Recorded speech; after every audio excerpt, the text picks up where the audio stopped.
பறவையியல்ல Alexander வில்சனுடைய மிக உன்னதமான பணிகள் என்னென்னன்றதை பார்க்கலாம். அலெக்சாண்டர் வில்சன் ஒரு Scottish American poet, ornithologist, naturalist and Illustrator. இவர் 1766 ஜூலை 6 அன்னைக்கு ஸ்காட்லாண்டுடைய ரென்ஃப்ரூஷரில் இருக்கிற பெய்ஸ்லியில் பிறந்தாங்க. இவர் ஆரம்பத்திலிருந்தே கவிதை எழுதுறதுலையும் ஓவியம் வரைகிறதுலையும் இயல்பான திறமையும் ஆர்வமும் கொண்டவராக இருந்து வந்தாங்க. மேலும் இவருக்கு பறவைகள் பற்றி தெரிஞ்சுக்கிறதுலையும் ஆர்வம் இருந்து வந்தது. இந்த நிலையில் இவர் 1794 மே மாதம் ஸ்காட்லாண்டில் இருந்து யுனைடெட் ஸ்டேட்ஸுக்கு இடம்பெயர்ந்து போயிடுறாங்க. குறிப்பாக யுனைடெட் ஸ்டேட்ஸோடைய பென்சில்வேனியாவில் இருக்கிற ஃபிலடெல்ஃபியாவுக்கு போய் பிரிண்டிங் வேலையில் ஈடுபட தொடங்கியிருந்தாங்க. மேலும் வீவிங், அதாவது நெசவு தொழிலையும் ஒரு வீவராக இருந்து இவர் ஈடுபட்டு வந்தாங்க. இதுக்கப்புறமா 1796 ஆண்டுலேருந்து 1801 ஆண்டு வரைக்கும் இந்த 5 ஆண்டுகள் ஃபிலடெல்ஃபியாவுடைய மைல்ஸ்டவுன் ஸ்கூலில் ஒரு டீச்சர், ஆசிரியராக பணிபுரிஞ்சு வந்தாங்க. இதுக்கப்புறமா தான் இவர் வில்லியம் பார்ட்ராம் அப்படின்ற ஒரு அமெரிக்கன் நேச்சுரலிஸ்ட்டை சந்தித்தாங்க. அந்த வில்லியம் பார்ட்ராம் தான் அலெக்சாண்டர் வில்சனுக்கு இருந்த பறவைகள் பற்றின ஆர்வத்தை அதிகப்படுத்தினாங்க. இதுக்கப்புறமா அலெக்சாண்டர் வில்சன் வந்து பறவைகள் பற்றி தெரிஞ்சுக்கிறதுல முழு ஈடுபாடு காட்ட தொடங்கியிருந்தாங்க. பின்னர் இவர் வந்து நார்த் அமெரிக்கா முழுக்க பயணம் பண்ண ஆரம்பிச்சிருந்தாங்க. குறிப்பாக அந்த காலத்திலெல்லாம் பறவைகள் பற்றி ஆய்வு செய்கிறதுக்கு பறவைகளை வேட்டையாடி அதை ஸ்பெசிமன்ஸ் மாதிரிகளாக மாற்றி தான் ஆய்வு செய்வாங்க. அதாவது இப்போ ஒரு பறவை இருக்குது அப்படின்னா அதை வேட்டையாடி அந்த பறவையினுடைய அந்த இறகுகள், அதனுடைய அலகு, அதுக்கப்புறம் அதனுடைய எலும்புகள், அது எல்லாத்தையுமே வந்து பதப்படுத்தி ஸ்பெசிமன்ஸாக மாற்றி அதை தான் ஆய்வுக்காக பயன்படுத்தி வந்தாங்க. இப்படியான சூழலில் அலெக்சாண்டர் வில்சன் வந்து அதை விரும்பலை. அதுக்கு பதிலாக நேரடியாக போய் பறவைகளினுடைய இருப்பிடத்துக்கே போய் பறவைகளினுடைய நடத்தை, அதுக்கப்புறமா அது எப்படி கூடு கட்டுது அப்படின்ற கூடு கட்டக்கூடிய பழக்க வழக்கம், அதே மாதிரி அதனுடைய உணவு பழக்க வழக்கங்கள், அது எப்படி சத்தமிடுது அப்படின்றது, இதெல்லாத்தையுமே தெரிஞ்சுக்கணும் அப்படின்னு நினச்சாங்க.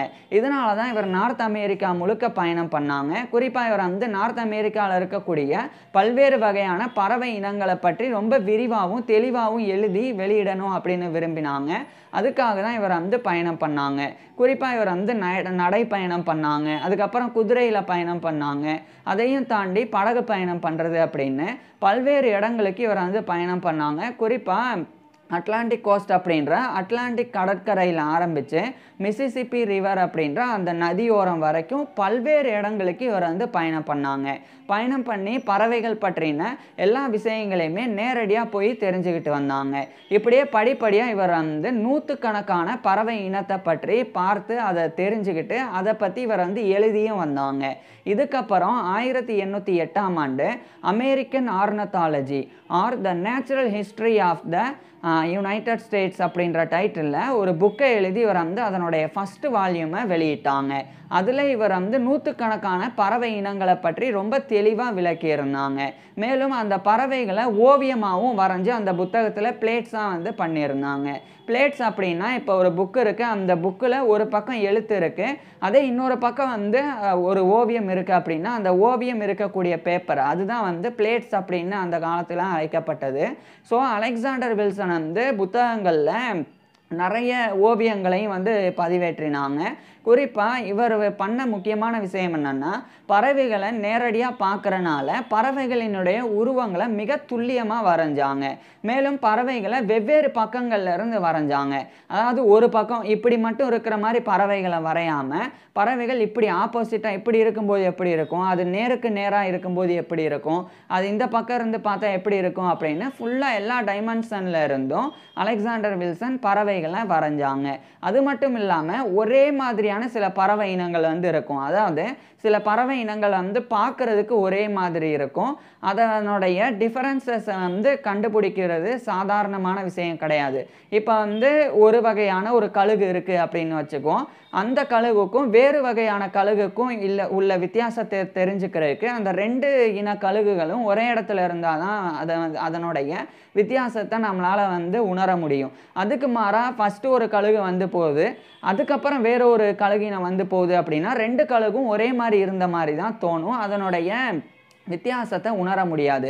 இதனால் அலெக்சாண்டர் வில்சன் வந்து ஒரே குரூப்பில் இருக்கக்கூடிய வெவ்வேறு வகையான பறவை இனங்கள் அது எல்லாத்தையுமே ஒரே பிளேட்டில் வந்து கொண்டு வந்தாங்க. உதாரணத்துக்கு ஒரு பேப்பர் இருக்குன்னா அதில் வந்து 2-3 வகையான பறவை இனத்தினுடைய ஓவியங்களை வந்து வரைஞ்சாங்க.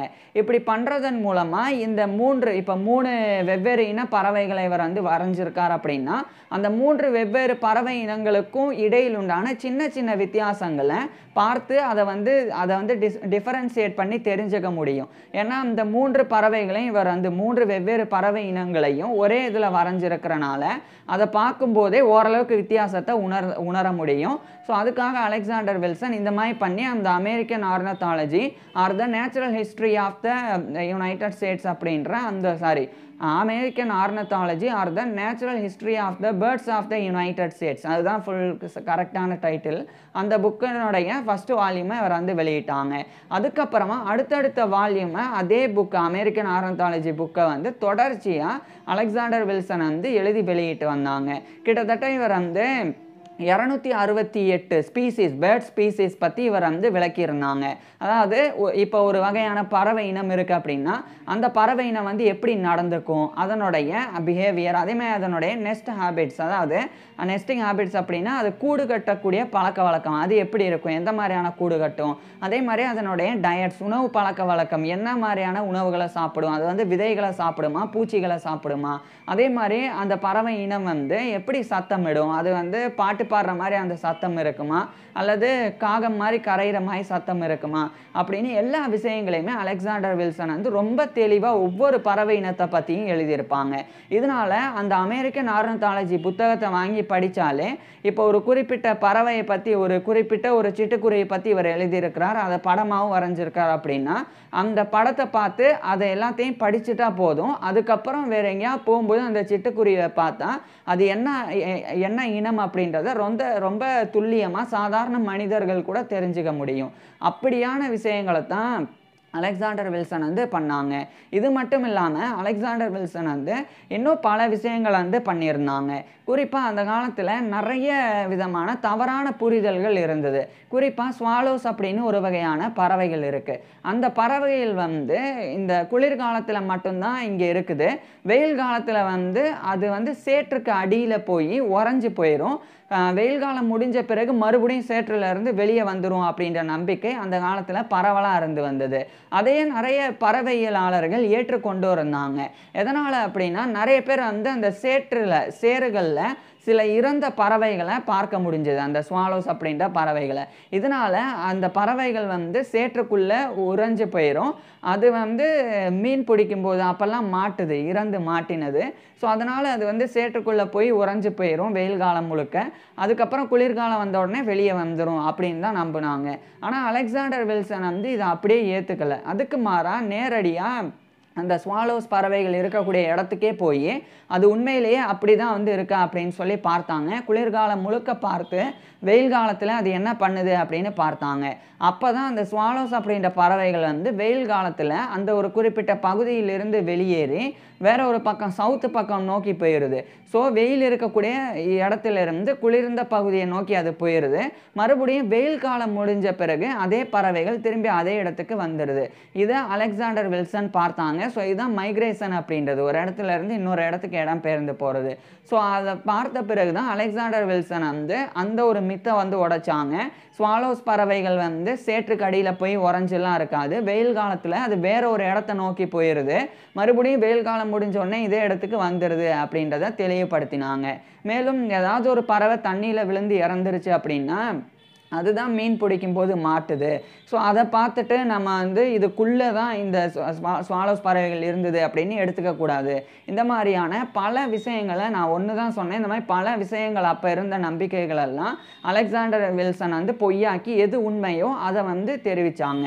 இது மட்டும் இல்லாமல் அலெக்சாண்டர் வில்சன் வந்து பறவைகளை வந்து பொருளாதார ரீதியாகவும் பார்த்தாங்க. அதாவது பறவைகள் வந்து வெறும் சாப்பிட்றதுக்காக மட்டும் பயன்படுத்துறது அல்லது வளர்க்குறதுக்காக அழகாக இருக்கு அப்படின்னு சொல்லி வளர்க்குறதுக்காக மட்டும் பயன்படுத்துறது அப்படின்னு இல்லாமல் பறவைகளுக்கு அப்படின்னு தனி குணம் இருக்குது. பறவைகளானது பூச்சிகளை சாப்பிடுது.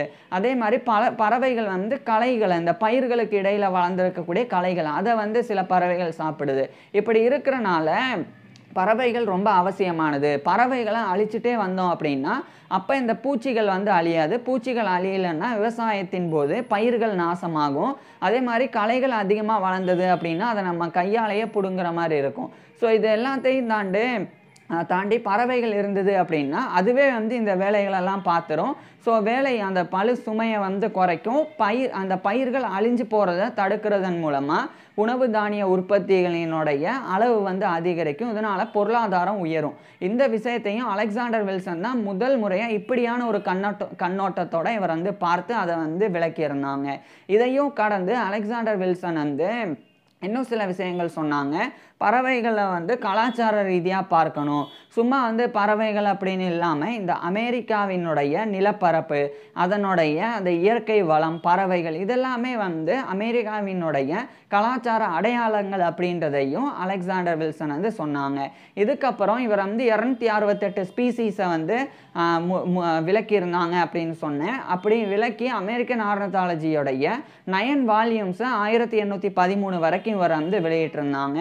அதை எல்லாத்தையுமே இவர் வந்து பேரிடுறதுக்கு காரல் லின்னேயஸ் அவருடைய லின்னேயன் சிஸ்டம் ஆஃப் பைனோமியல் நோமன்கிளேச்சர் அந்த முறையை பயன்படுத்தினாங்க. இது ஒரு பேரிடக்கூடிய முறை. காரல் லின்னேயஸ் அப்படின்ற ஒரு ஸ்வீடிஷ் பயாலஜிஸ்ட் அண்ட் ஃபிசிசியன் அவர் வந்து இந்த பறவைகள், அதுக்கப்புறம் வந்து விலங்குகள், அதே மாதிரி தாவரங்கள் அதுக்கெல்லாம் பேரிடுறதுக்கு உண்டான ஒரு புதிய முறையை கொண்டு வந்திருந்தாங்க. ஏன்னா அதனால் வரைக்கும் ஒவ்வொரு இடத்துல ஒவ்வொரு தாவரம், ஒவ்வொரு பறவை, ஒவ்வொரு விலங்கு அதுக்கெல்லாம் வந்து ஒவ்வொரு பேர் இருந்தது. அப்படி ஒவ்வொரு பேர் இருக்கிறனால அதை சரியாக வந்து நம்மளால் வந்து எது என்ன பேர் அப்படின்னு உணர முடியாது. உதாரணத்துக்கு இந்தியாவில் ஒரு பறவைக்கு ஒரு பேர் இருக்கும், அதே வந்து அமெரிக்காவில் அதே பறவைக்கு வேறு பேர் இருக்கும். அப்போ பறவைகளை பற்றி எழுதக்கூடிய பறவையியலாளர்கள் இந்தியாவிலேருந்து எழுதுனாங்க அப்படின்னா அமெரிக்காவில் இருக்கிறவங்களுக்கு அது என்ன பறவையை பற்றி சொல்ல வந்திருக்காங்க அப்படின்னே புரியாது. அதுக்கு பதிலாக இந்த பறவைகளுக்கு வெவ்வேறு பேர் இருந்தாலும் சயின்டிஃபிக் நேம் அப்படின்னு அறிவியல் ரீதியான ஒரு பேர் வச்சுட்டோம் அப்படின்னா அப்போ எங்கே என்ன ஒரு பேராவனா இருந்துட்டு போகுது. ஆனால் ஒரு பொதுவான பேர் வந்து சயின்டிஃபிக் நேம் இருக்கணும், அது அறிவியல் உலகத்தில் பயன்படுத்தப்படணும் அப்படின்னு உருவாக்கப்பட்டது தான் அந்த லின்னேயன் சிஸ்டம் ஆஃப் பைனோமியல் நோமன்கிளேச்சர். அதை காரல் லின்னேயஸ் அப்படின்ற அந்த ஒரு ஸ்வீடனை சேர்ந்த உயிரியலாளர் வந்து உருவாக்கியிருந்தாங்க. அதை பின்பற்றி அலெக்சாண்டர் வில்சன் வந்து அந்த 268 இனங்களுக்கும் பேரிட்டாங்க. அது உதாரணத்துக்கு வந்து இப்போ வந்து மேன் அப்படின்னு சொல்லி ஹியூமன் மனிதன் அப்படின்னு இங்கிலீஷில் சொல்கிறோம், தமிழில் மனிதன் அப்படின்னு சொல்கிறோம். ஸோ ஹியூமன் மனிதன் அப்படின்னு வெவ்வேறு பேர். ஆனால் இதுவே வந்து சயின்டிஃபிக் ரீதியாக வந்து ஹோமோசேஃபியன்ஸ் அப்படின்னு வந்துடும். ஸோ அதுமாதிரி பொதுவான பேராக வந்து வந்துடும். அது மாதிரி தான் பொதுவான பேர் வைக்கக்கூடிய ஒரு சிஸ்டம் தான் அது. இதில் இந்த 268ல் 26 பறவை இனத்தை வந்து அதுநாள் வரைக்கும் பார்க்காத மற்றும் டாக்குமெண்ட் பண்ணப்படாத பறவைகள், அதை வந்து பறவை இனங்கள் 26 புதிய பறவை இனங்களை அலெக்சாண்டர் வில்சன் வந்து இவ்வளோ அந்த நான் சொன்ன அட்லாண்டிக் கோஸ்ட்டில் இருந்து மிசிசிப்பி ரிவர் வரைக்கும் பயணம் பண்ணனால அவ்வளோ விஷயங்களை இவர் வந்து தெரிஞ்சுக்கிட்டு இருந்தாங்க. குறிப்பாக இவர் வந்து 12,000 மைல்கள் வந்து பயணம் பண்ணியிருந்தாங்க இவருடைய வாழ்நாளில். ஸோ அவ்வளோ தூரம் பயணம் பண்ணி அவ்வளோ ஒர்க்கை வந்து கடுமையாக பார்த்து பறவைகளை பற்றி ஆய்வு செஞ்சு அழகழகான ஓவியங்களை வரைஞ்சி புத்தகங்களை தொடர்ந்து வெளியிட்டு வந்தாங்க. மேலும் இவருடைய ஒட்டுமொத்தமாக 9 வால்யூம்ஸ் வந்து அமெரிக்கன் ஆர்னத்தாலஜி எழுதியிருந்தாங்க. இதனுடைய லாஸ்ட் வால்யூம் எழுதிட்டு இருக்கும்போதே இவர் வந்து கடுமையாக நோய்வாய்ப்பட்டு ரொம்ப அலைஞ்சனால ரொம்ப கடுமையான நோய்வாய்ப்பட்டு 1813 ஆகஸ்ட் 23 அன்னைக்கு இவருடைய 47 வயசுலேயே அலெக்சாண்டர் வில்சன் இறந்து போனாங்க. இவர் இறந்து போனதுக்கு அப்புறமா இவருடைய கொலிகான ஜார்ஜ் ஓர் ஜூனியர் அப்படின்ற ஒரு அமெரிக்காவை சேர்ந்த இன்னொரு நேச்சுரலிஸ்ட், அவர் வந்து ஒரு ஆர்னத்தாலஜிஸ்ட்டும் கூட, ஒரு ஜுவாலஜிஸ்ட்டும் கூட.